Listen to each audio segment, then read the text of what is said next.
મિત્રો જય સતી માતા।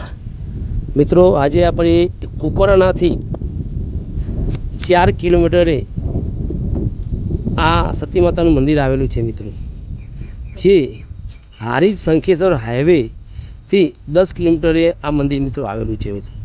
ત્યાં મિત્રો આજે આપણે સતી માતાના દર્શન કરશું મિત્રો। તો મિત્રો આ સતી માતાજી તરીકે ઓળખાતું આ મંદિર ભક્તોમાં દુઃખ દૂર કરે છે, જેવા કે પગમાં કે હાથમાં દુખાવો થવો, શરીરની કોઈ પણ પીડાઓ થવી, તો લોકો અહીંયા આવીને માનતા માને છે।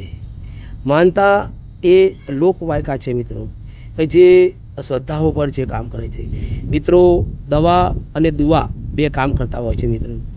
તો મિત્રો દવા આજના યુગમાં દવા વગર બીજું કામ ના થાય મિત્રો, પણ એક લોકવાયકા અને એક શ્રદ્ધાના કારણે મિત્રો અહીંયા લોકો આવીને માનતા રાખે છે કે મારે આ દુઃખ દૂર થાય।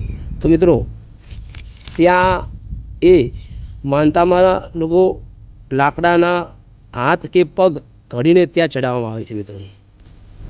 ને ત્યાં સતી માતાની પ્રસાદી રૂપી ચોખા એટલે કે ભાત ત્યાં મંદિરમાં જઈને બનાવવામાં આવે છે મિત્રો। અહીંયા આ મંદિર હારીજથી શંખેશ્વર જતા ડાબા હાથ ઉપર એટલે કે ખાલી સાઈડ રોડથી 100 મીટર અંદર આવેલું છે મિત્રો। સતી માતાજીનું મંદિર એક ભક્તોમાં શ્રદ્ધાનું કેન્દ્ર બન્યું છે। ખરેખર મિત્રો અત્યારની જમાનામાં મિત્રો દવા સાથે સાથે દુઆઓ પણ કામ કરતી હોય છે મિત્રો, ને સાથે સાથે આસ્થાઓ પણ કામકાજ કરતી હોય મિત્રો। તો એક શ્રદ્ધારૂપી આ મંદિરે મિત્રો તમે આ બાજુ આવ્યા હોય તો મિત્રો આ સતી માતાના ખાસ દર્શન કરજો મિત્રો।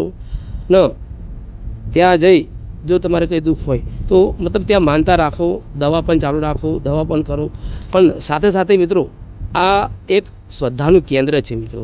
તો દવા અને દુઆ મિત્રો કામ કરતા હોય છે।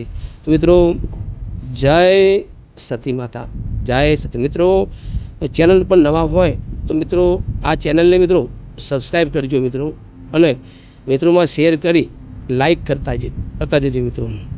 જય સતી માતા, જય સતી માતા।